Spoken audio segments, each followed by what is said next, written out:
Glória a Deus. Abra sua Bíblia então em João capítulo 20 e vamos ler então os versos citados, versos 1 e 2 e depois os versos 11 a 18. Eu estou admirando, irmãos, como é que vocês conseguem. As irmãs estavam cantando aqui na frente e era bem mais cedo ainda, e eu fico imaginando como é que vocês conseguem ter voz para dar agudos e fazer as peripécias vocais que vocês fazem, né? Glória a Deus por isso. Abrimos já o texto? Então vamos à sua leitura. João capítulo 20, versos 1 e 2, depois 11 a 18. No primeiro dia da semana, Maria Madalena foi ao sepulcro de madrugada, sendo ainda escuro, e viu que a pedra estava removida. Então correu e foi ter com Simão Pedro e com outro discípulo a quem Jesus amava, e disse-lhes: tiraram do sepulcro o Senhor, e não sabemos onde o puseram. E agora vamos ao 11 até o 18. Vamos lá? Maria, entretanto, permanecia junto da entrada do túmulo, chorando.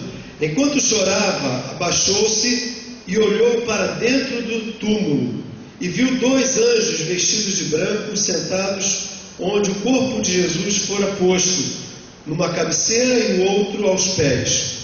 Então eles lhe perguntaram: mulher, por que choras?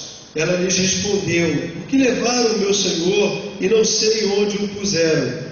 Tendo dito isto, voltou-se para trás e viu Jesus em pé, mas não o reconheceu que era o Senhor. Perguntou-lhe Jesus: mulher, por que choras? A quem procurais? Ela, supondo ser ele o jardineiro, respondeu: Senhor, se tu o tirastes, dize-me onde o puseste para eu o levar. Disse-lhe Jesus: Maria. Ela, voltando-se, lhe disse em hebraico: Rabone, que quer dizer mestre. Recomendou-lhe Jesus: não me detenhas, porque ainda não subi para o meu Pai, mas vai ter com os meus irmãos e dize-lhes: subo para o meu Pai e vosso Pai, para o meu Deus e o vosso Deus. Então saiu Maria Madalena, anunciando aos discípulos: viu o Senhor, e contava que ele lhe dissera estas coisas. Senhor, abençoa agora a tua palavra, já tão conhecido esse texto de cada um de nós, mas traz cheiro novo, Senhor, sobre esse texto, sobre essa palavra, para que ela tenha aplicação no nosso coração e tenha direcionamento para as nossas vidas, porque a gente precisa do Senhor agora para entendê-la e ter a motivação do Teu Espírito Santo para praticá-la também. Nós pedimos essa bênção, esse milagre, essa glória do Senhor entre nós, e nós fazemos assim em nome de Jesus e para a glória de Jesus. Amém. Meus irmãos, eu quero pensar esses minutinhos com vocês sobre dúvidas desfeitas na ressurreição. Os versos 1 e 2 mostram que a ignorância de um fato leva à interpretação errada do que está acontecendo.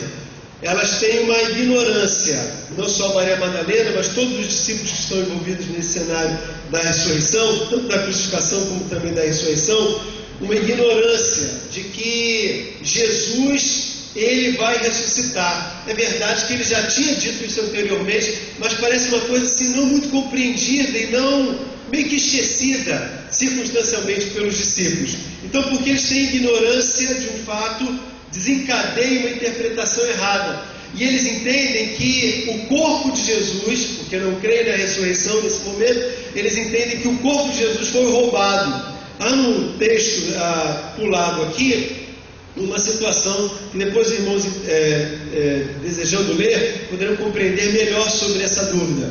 Mas o que eu quero chamar a sua atenção é que as dúvidas não param aí.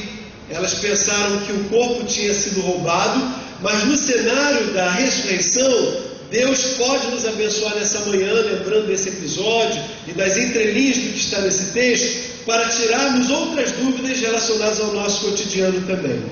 A primeira dessas possíveis dúvidas seriam dúvidas relacionadas à vontade de Deus. Como eu citei aqui, em episódios anteriores, muitos do texto bíblico, a gente vai encontrar repetidas vezes Jesus dizendo que ele ressuscitaria, que ele subiria ao Calvário, que ele sofreria tudo, mas no terceiro dia ele sobreviveria, ele ressuscitaria, se tornaria mais que vencedor. Parece que a informação está no cognitivo, na mente deles, mas quando eles vivenciam aquela dor, a experiência de largar de mão de um conceito e passar a viver a dor de uma realidade, eles não suportam e não conseguem aplicar aquilo nas suas vidas. E eles momentaneamente se esquecem de uma mensagem tão clara que Jesus já havia dado. Isso não é uma experiência típica somente daqueles discípulos. Meus irmãos, quantas vezes nós ouvimos a palavra de Deus, a gente sabe do conceito bíblico, mas quando é a hora de aplicar a palavra de Deus na nossa vida, parece que dá um estalo no negócio e a gente não consegue absorver aquilo como um princípio verdadeiro para nós colocarmos em essência na nossa própria vida. O texto chega a ser assim, meio que jocoso, no sentido, não faltando com respeito com a palavra, mas Maria olha para Jesus, ela bate os olhos em Jesus, mas, meus irmãos, ela não consegue enxergar a Jesus, porque uma coisa é o conceito, outra coisa é a praticidade da palavra de Deus nas nossas vidas. Por isso o texto pode nos dizer que a ressurreição ela pode lançar luz às dúvidas relacionadas à vontade de Deus, porque Jesus já dissera que era a vontade de Deus que ele sofresse, mas o sofrimento foi tão grande, irmãos, que eles não conseguiram aplicar, apreender aquela verdade.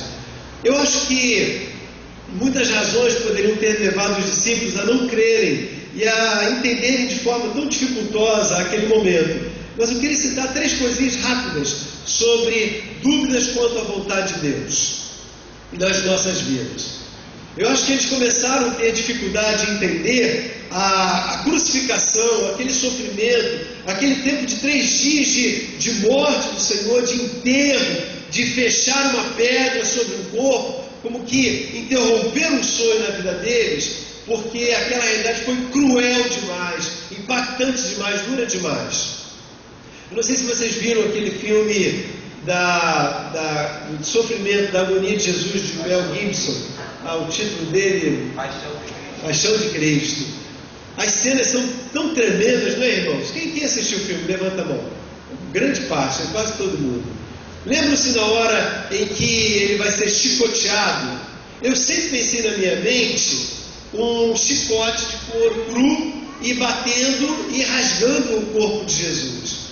Mas naquele filme tinha nas pontas daquele chicote tinham pedaços de lâminas de aço, de ferro, e conforme a cena de uma tecnologia tremenda para mostrar um sofrimento que parece exagero, mas deve ter sido aquilo ou pior, né? Aqueles pedaços de ferro entravam com tanta força na carne que quando voltavam rasgavam e dilaceravam e arrancavam sangue. E aquilo, irmãos, eu não consigo esquecer. Volte e meia a gente vê às vezes na imagem de um cântico ou numa propaganda, num clipe, e a gente vê a face de Jesus toda ensanguentada. A gente sente uma dor tão profunda. Agora imagina quando nós nos colocamos na pele dos discípulos e eles testemunharam aquilo por alguém que eles, naquele momento, eles dariam a vida, eles se apaixonaram, eles largaram as redes, largaram seus ofícios, foram viver e apostaram tudo em Jesus. Meus irmãos, foi difícil demais para eles. Se aquilo nos comove, nos machuca, nos indigna, nos remove um sentimento de repulsa tão grande dentro de nós, imagina por aquelas pessoas. Às vezes, irmãos, os sofrimentos da vida, uma separação, uma doença em estágio terminal, que ameaça-nos a um estágio terminal, um desemprego, uma ruptura de um sonho, ou quem sabe uma própria morte, podem causar em nós, irmãos, sentimentos tão profundos, tão impactantes, tão dilacerados, que venham nos machucar tão profundamente que parece que a pancada veio nos anestesiar e a gente não consegue entender corretamente o que está acontecendo. Eu não sei se você Recentemente, quando criança, já teve a triste experiência de levar um caixote brincando na beira do mar, né? Quem gosta de brincar de pegar a onda e etc., na beira do mar, se o mar está mais movimentado, levar o caixote é o processo mais comum da vida, né? Alguém lembra-se quando tomou um caixote aí? Boa parte dos seus irmãos também lembram, né? A sensação não é que a gente se envolve, você roda e não sabe onde você está. Quando aquela tragédia, que é um mico tremendo, né, acaba, o mais engraçado é quando você sai, cabelo todo desmanchado, que ainda tem cabelo, né, e você não sabe se você está no chão, está no ar, e você fica meio que tonto. E aí é o mais engraçado da coisa. Engraçado para quem vê de fora, né? Mas é verdade. Mas quem vive a experiência é, no mínimo, constrangedora. Às vezes, o impacto da experiência é tão profundo e tão marcante que faz nos sentir exatamente como sem norte. Mas, meus irmãos, o bonito do texto é que é uma promessa para nós. Eles não só se confundiram, não conseguiram aprender a experiência, tiveram dúvidas quanto à vontade de Deus naquela experiência, não só porque foi tremendamente chocante, marcante, doloroso na vida deles, mas em segundo lugar, porque eles estavam com foco no que estava acontecendo e não olharam o que Deus estava fazendo. Às vezes, quando a gente, impactado pelo que está acontecendo, se sente tão machucado, ferido, que a gente não enxerga e não consegue enxergar o que Deus está fazendo na nossa vida. Meus irmãos, se eles entendessem o que Deus estava fazendo na crucificação, naquele tempo de espera de 3 dias, 3 noites, que parecia uma eternidade, um sepultamento de uma esperança. Se eles entendessem, eles entenderiam olhando para frente. Mas como eles estavam olhando para o momento, eles não poderiam nunca entender. Se eu hoje passo uma situação que não me faz compreender, não tem sentido a vontade de Deus, eu não tenho que olhar para o presente, eu tenho que olhar para o que está de vir, a vir, e há de ser realizado na minha vida, ou no que eu estou vivenciando. Em terceiro lugar, a gente pode pensar também que era extremamente incômodo aplicar a palavra de Deus para eles naquele momento, porque eles tinham se despedido daquilo que era a maior esperança da vida deles, e agora aceitar a palavra de Deus, que era necessário que eles sofressem, seria difícil demais. Às vezes, irmãos, aplicar a palavra de Deus para a gente, para nós mesmos, é uma situação assim, muito dolorosa. Por isso é melhor não entender ou aguardar por alguma coisa que virá. Então, não suportaram a aplicação ou a aplicabilidade da palavra de Deus no coração deles, e por isso eles não entenderam a vontade de Deus. Se a gente pensar nessa perspectiva, a gente vai entender que, como eles, nós muitas vezes também temos dúvidas quanto à vontade de Deus para o nosso dia a dia. Qual é a saída que diferenciou a experiência deles quanto à dúvida da vontade de Deus? Quando aquela mulher, nesse episódio, Maria Madalena, vai ao sepulcro e encontra, o texto que eu tenho nas minhas mãos diz que ela se abaixou, que parece que é uma gruta, né? Como uma parte difícil de se visualizar. Ela se abaixa e vê no sepulcro o local vazio, o anjo à cabeceira, o anjo aos pés, onde tinham colocado Jesus, e ela confronta e testemunha um encontro pessoal com Jesus. Aquilo dá a chance para ela, de perceber que alguma coisa a mais virá à frente. Eu desejo, irmão, se por acaso você estiver nesse momento vivenciando uma dúvida quanto à vontade de Deus, vá testemunhar pessoalmente também. Vá lá no sepulcro e veja com seus olhos. E se a dúvida continuar, tenha certeza, Ele aparecerá a você. E se a dúvida continuar, Ele se revelará a você e dirá: mulher, Maria. E então os olhos se abrirão para entender a vontade de Deus. Meus irmãos, às vezes as lutas são muito grandes no nosso viver, mas Ele também para nós se revelará. Há uma segunda dúvida que é dissipada nesse texto, no cenário da ressurreição. Não só dúvida quanto à vontade de Deus, mas também quanto ao tempo de Deus. Qualquer um deles diria que era o fim. Estava tudo acabado, não tinha mais chance nenhuma. Já estava terminado mesmo. Era sexta-feira, alguém diria de brincadeira, sexta-feira 13, era uma sexta-feira em que tudo estava terminado. Quando Jesus disse está consumado, não foi na perspectiva que eles entenderam. Por isso, muitos deles voltaram aos seus afazeres. Quando o texto diz que os discípulos largaram aquele cenário da cruz e voltaram imediatamente para preparar as redes para voltar à sua vida, é porque eles entenderam que estava terminado o sonho e que não tinha mais chance. Não tinha mais chance. Eles não estavam entendendo o tempo de Deus, que era necessário viver aquilo para uma coisa maior e mais poderosa que Deus estava para fazer no viver deles. Quando eu me sinto assim, irmãos, é difícil entender o tempo de Deus. Algum tempo atrás, eu estava lendo de uma experiência citada por Don Richardson, autor de vários livros famosos dos nossos dias, todos eles publicados pela Betânia. Don Richardson, um pastor ainda vivo, ele estava aconselhando, conversando com uma mãe que perdera o filho, num acidente muito trágico, e essa mãe perguntou para aquele pastor assim: pastor, onde estava Deus quando permitiu que meu filho morresse, principalmente morresse dessa forma tão trágica? Ele, não sabendo o que responder, ele disse: olha, eu creio que Deus nessa hora estava no mesmo lugar, ou no mesmo contexto que estava quando deixou que o seu próprio filho morresse por nós. O tempo de Deus, irmãos, nós não conseguimos entender muitas vezes. A gente quer alguma coisa muito, a gente quer, a gente pede, a gente espera e sei por aquilo. E parece que cada minuto é uma eternidade para aguardar o tempo de Deus, a realização, a concretização do tempo de Deus. Talvez eu esteja falando para um irmão que está esperando pelo tempo de Deus e não consegue mais, ou está desanimado porque esse tempo demora muito. Você sabe, irmão, às vezes eu acho que Jesus é meio que sarcástico, porque ele, de uma forma tão maravilhosa, irmãos, ele adora nos surpreender. Ele fica olhando a nossa incredulidade e ele faz alguma coisa de maravilhosa para mostrar: olha aí, ó, olha em quem você espera, olha quem é a sua esperança, a sua expectativa.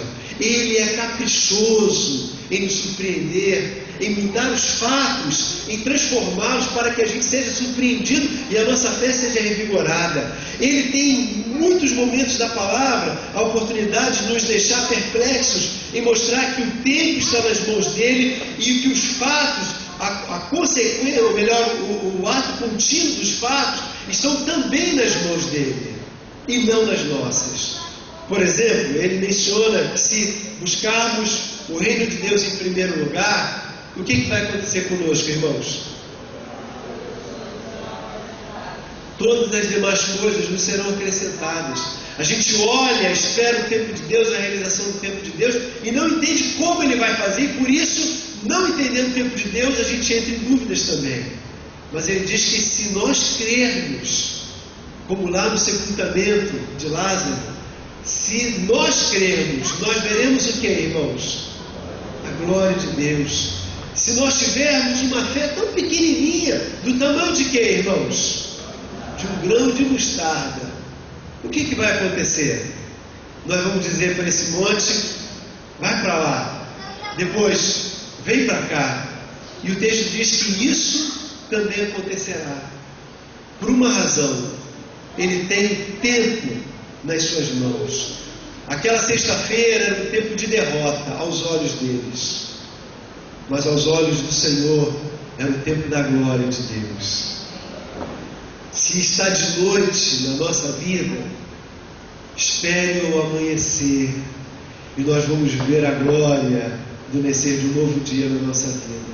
Sabe, irmãos, isso não é teologia da prosperidade. Se você for crente, der o dízimo, se você se consagrar, você não vai ter problema nenhum. Não, nós estamos falando que o próprio Jesus morreu, que os seus discípulos choraram e não entenderam, porque haveria um novo tempo para a vida deles.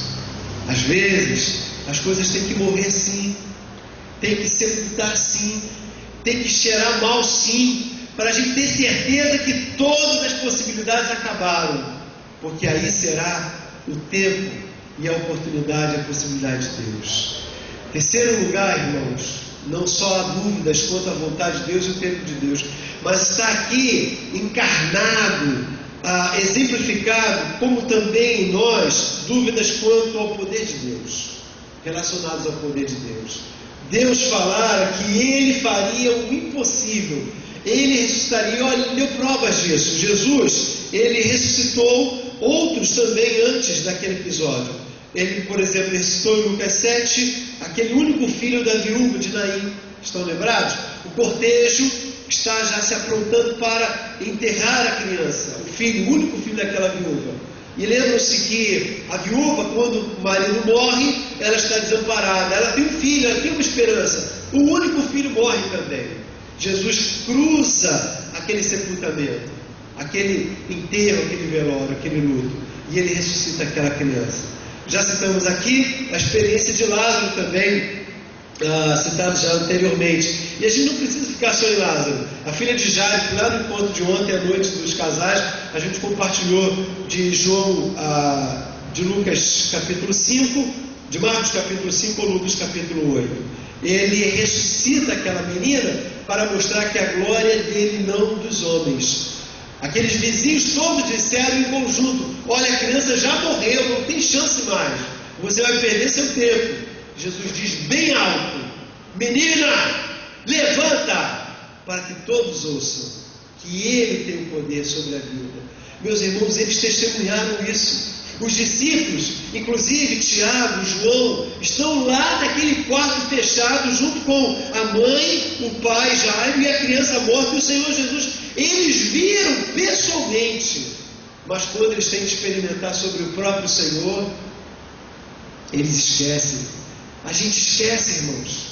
Deus faz tantos milagres na nossa vida. Olhe para trás e a gente vai testemunhar tantos manifestos que Deus fez com memoriais na nossa mente. Lembra-se quando houve a travessia do Jordão e antes a travessia do Mar Vermelho? Nos dois momentos, os líderes pediram que tirassem pedra, para que aquelas pedras do fundo das águas fossem servidas como memorial. O memorial era para que sempre que eles olhassem para aquilo, lembrassem que fora Deus quem fizera aquilo.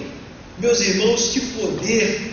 Eles tinham na mente o testemunho de multiplicação de peixes, de tantas coisas maravilhosas, de cegos, inclusive de outras ressurreições. Na hora deles, eles esquecem do poder de Deus. E não é para a gente pegar essas pedras memoriais e jogarmos sobre os discípulos, porque nós também esquecemos. Quando é a nossa hora, a gente também esquece do poder de Deus. Mas sabe, irmãos, o belo desse texto é que no ápice da incredulidade está o ápice da manifestação do poder de Deus. No ápice da minha limitação está o auge das possibilidades de Deus. No limite do ser humano está a grande obra do poder de Deus. A minha limitação se confronta, se encontra com todo o poder de Deus. Agora, isso nos ensina uma grande verdade. Quando eu não vejo os fatos corretamente, eu enxergo erroneamente a mim, consequentemente enxergo erroneamente a Deus. A gente pode até entrar nesse santuário e cantar que Ele é todo poderoso, todo poderoso, todo poderoso, inclusive nos emocionarmos. Mas quando a gente desliga a atenção e a gente lembra da conta para pagar, a gente começa a angustiar e a gente esquece que Ele é todo poderoso. Esse texto lança luz para as minhas dúvidas, não só da vontade de Deus, do tempo de Deus, mas do poder dele. E se eu entendo que Ele é todo poderoso, eu olho Ele corretamente. E se eu olho para Ele corretamente, eu entendo qual é o meu momento corretamente. Meus irmãos, eu estou no centro da vontade de Deus. O tempo dele será o culminar da vontade dele para mim, para a manifestação do poder dele sobre a minha vida. Se eu entendo quem ele é, eu entendo onde eu estou. Eu estou, irmão, você está no lugar mais seguro de um ser humano, que é no centro da vontade de Deus. Feche os olhos.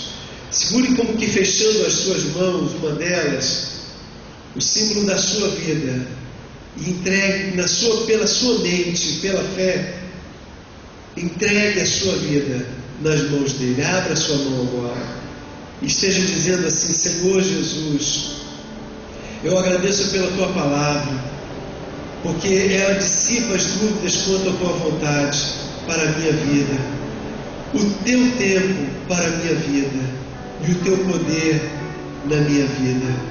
Eu glorifico o teu nome, porque tu ressuscitaste.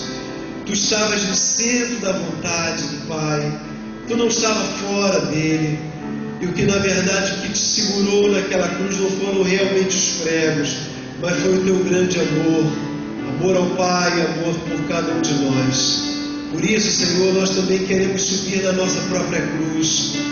Nós não queremos estar presos ali por pregos e cordas, mas queremos estar presos na cruz, viver diariamente levando a nossa própria cruz, confiando na tua vontade, no teu tempo, no teu poder. Glória ao teu nome, Senhor, porque tu ressuscitaste. Ao terceiro dia venceste a morte, estás à destra do Pai e torna a mim e ao meu irmão ao lado mais do que vencedor. Dissipa toda a dúvida, concentra em mim, Senhor, a tua glória e me torna mais do que vencedor para o nome e a glória de Jesus. Se você é essa pessoa vencedora, fique em pé, querido. Dê um abraço quem está pertinho de você. Diga para ele: você, irmão, é mais que vencedor. Amém? Vem cá, cara.